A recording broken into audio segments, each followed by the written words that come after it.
नमस्कार मंडळी, आज आपण मेथी मटर मलाई बनवणार आहोत. त्यासाठी 1 वाटी मटर आपण शिजवून घेऊयात.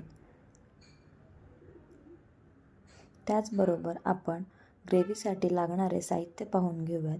2 हिरव्या मिरच्या, 2 मीडियम आकाराचे कांदे, 6 ते 7 काजू, अद्रक, लसूण आणि 2 मीडियम आकाराचे टोमॅटो.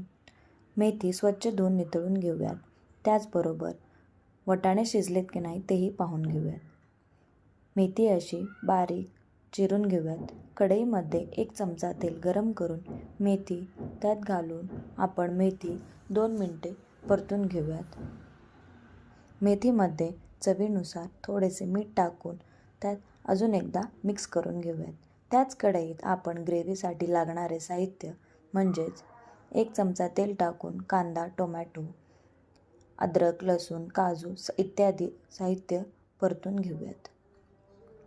लक्षात असू द्या, कांदा हा हाय फ्लेमवर तांबूस रंग होईपर्यंत परतून घेऊयात. व्हिडिओत दाखवल्याप्रमाणे तांबूस असा कांदा परतून घेऊयात. त्यामध्ये आपण आता टोमॅटो घालून घेऊयात. टोमॅटो मऊ होईपर्यंत आपण व्यवस्थित असे परतून घेऊयात. तुम्ही पाहू शकता टोमॅटो आपले हलकेसे मऊ होत आले आहेत.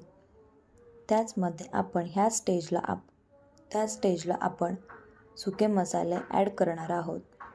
त्यामध्ये अर्धा चमचा हळद, 1 चमचा धने जिरे पावडर, 1 चमचा लाल तिखट इत्यादी साहित्य टाकून मसाला छान असा भाजून थंड करून तो असा वाटून घेऊयात.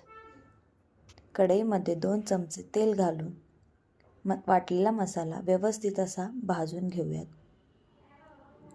मसाल्याला असे ह्या प्रकारे तेल सुटले पाहिजे. त्या मसाल्याला तेल सुटल्यानंतर शिजवून घेतलेले मटार घालून घेऊयात.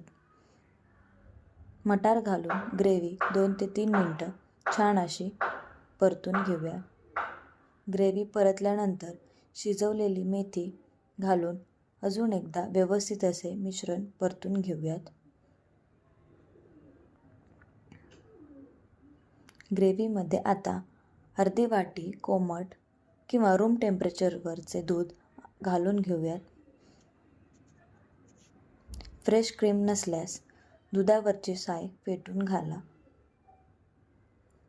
चवीनुसार मीठ ॲडजस्ट करून दुधावरची साय अशी घालून भाजी अजून एकदा व्यवस्थित मिक्स अशी करून घेऊया. चवीला ही भाजी खूप छान होते.